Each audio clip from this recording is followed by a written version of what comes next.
Bashar al-Assad, seen here, has been in power for over 10 years, running for election twice, both times unopposed.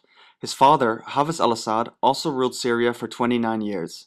Since 2000, Bashar al-Assad has recognized both the opportunity and the threat that the internet poses. For example, a law requires internet cafes to report all comments users post on forums. Access to websites such as Wikipedia, Facebook, and YouTube is also very often restricted. The media is primarily owned by the ruling Baath party, and the internet is available exclusively through Syrian Telecom, owned by the government. The flow of the internet is generally manipulated to be in favor of the current political party. OpenNet Initiative has ranked Syria's political and internet filtering to be pervasive and its transparency to be low. Reporters Without Borders even describe Syria as the biggest prison for cyber dissidents in the Middle East because of the number of arrests and mistreatments of online activists. To a large extent, protesters calling for a day of rage on social media websites Facebook and Twitter sparked the 2011 uprising. They demanded governmental reform by way of increased political freedom.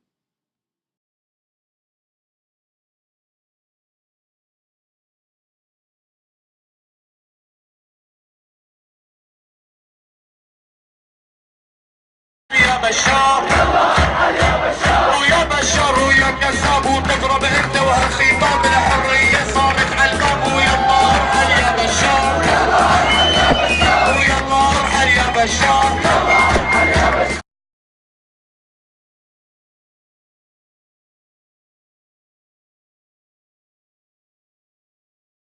So what are the pros of al-Assad's continued and increased use of the internet? One of al-Assad's main priorities is to remain in power in whichever way possible, especially in these turbulent times. Sensing the growing resentment in 2009, al-Assad established an online presence. More recently, efforts have been ramped up. There is now a great deal of regime information on YouTube, and the president has an account on Facebook to communicate with his followers. Also, websites such as champress.net are used to spread his party's ideas. Al-Assad's continued use of Facebook and YouTube may have a positive effect on his reputation to the outside world by increasing transparency. Additionally, using the internet may be perceived as a step forward for Syrians and thus increase his popularity within the country and quell the existing uprisings. Steps to increase political freedom online can attract previously disillusioned voters and may go a long way in bridging the gap between the younger generations and Al-Assad. Even in the wake of all this criticism, al-Assad has had a strong basis of support, shown here in the pictures and video footage from 2011 of pro-regime protesters in Damascus, the capital. This sentiment may become stronger and unite the nation further if the president can use the internet more to his advantage.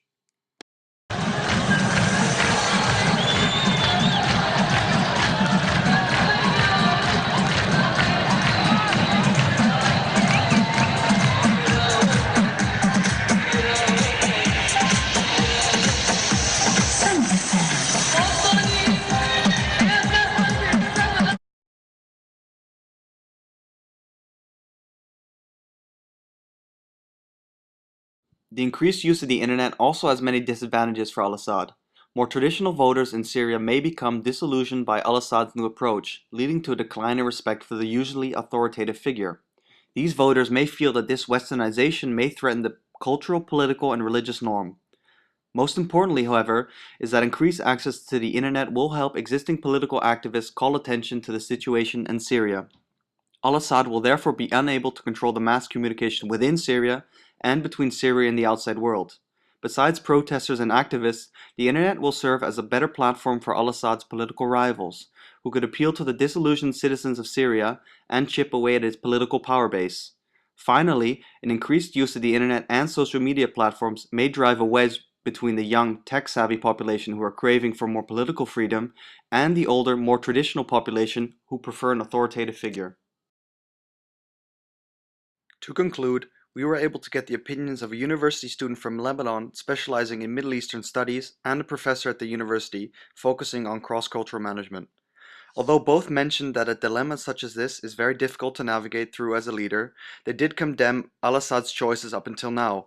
The Lebanese student, who has family in Syria, states that al-Assad is directly responsible for the oppression of political freedom of Syrians, and that all dissidents are unfairly and harshly dealt with.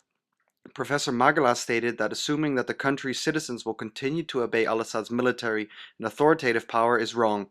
He also mentions that restoring power and returning to an iron fist government will be nearly impossible.